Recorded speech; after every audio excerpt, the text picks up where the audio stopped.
தஞ்சாவூரில் இருந்து திருவாரூர் நோக்கி சென்று கொண்டிருந்த முதலமைச்சர் மு.க.ஸ்டாலின் பிரச்சார வேனை சாலிகமங்கலம் என்ற இடத்தில் மறித்து தேர்தல் பறக்கும் படையினர் சோதனை மேற்கொண்டனர்.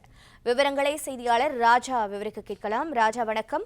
தேர்தல் பறக்கும் படையினரின் சோதனை தொடர்பான தகவல்களை பதிவு செய்யலாம்.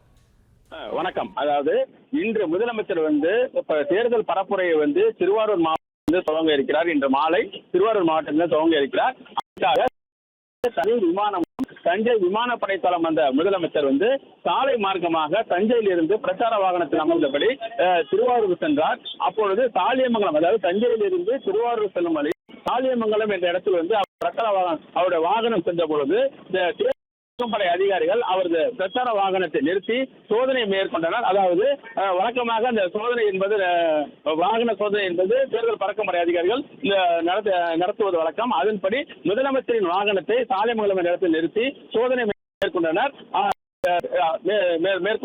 அதன்படி அவருடைய வாகனத்தை அங்கிருந்து மேற்கொண்ட வழக்கமாக மேற்கொண்டு அவரை அனுப்பியிருக்கிறார்கள்.